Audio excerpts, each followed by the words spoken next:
somehow learn a little bit about Korean culture. I think you value learning very much. You have a lot of after class training systems, but you mentioned that there is a kind of switch now. And do you feel the difference of when you were young compared to the children nowadays, and what do you see in the future? Yeah, so I think, as we mentioned before, children think that number one in Korea, occupation children want to be in the future is YouTubers. They want to become YouTubers. Interesting. So it's really interesting, but at the same time, if a grandparent asks, their grandchild, what do you want to be in the future? And they go YouTuber, and they're like, what is that? No idea. There's a lot of subjects that teachers and students perceive differently compared to what I did in the past. Because definitely, like you said, maybe Korea was a little bit slower in the pace, but I didn't have a calculator.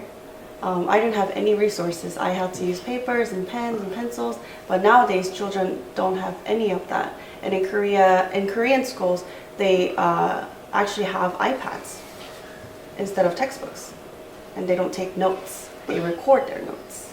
So it's already applied, very heavily in Korean culture. How do you like that?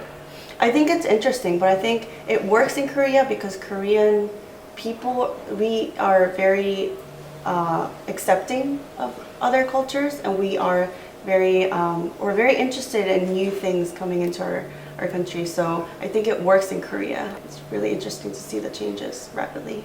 But you say that parents send their kids to play board games, but the purpose is to learn some math skills. Yeah.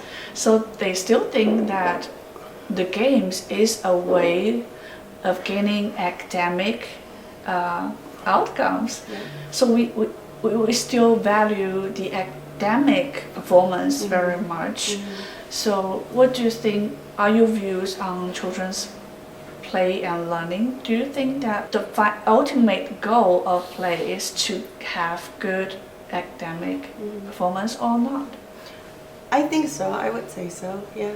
And if you can learn through play, I think that's amazing. And I think as young moms perceive these tutoring places where they use board games instead of pens and papers, think they're better and they're more futuristic.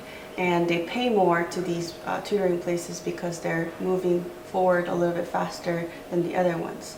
It comes to a point where I, as a toy maker, come in, say on board games, the reason like board games may have the possibility to teach better is you gain interest. And you're in a game, and you are even in a game with others. Either it's a competition game or it's a self-learning game, but you are challenged. And we all learn when we are having a certain challenge.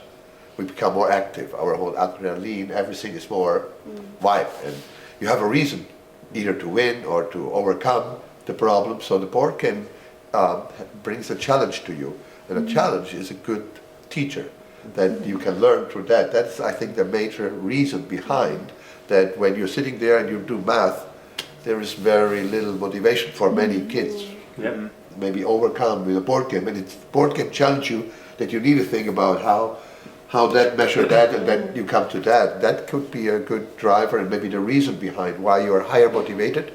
And I do believe whenever your motivation goes up, your learning speed goes up. I think that is exactly. I think from a toy maker perspective, the link where I see the reason why a board can do a better job than a paper and a pencil. It reminds me of how, like, when my daughter has to take some medicine that she doesn't want, you have to hide it in some food, and then she'll eat it.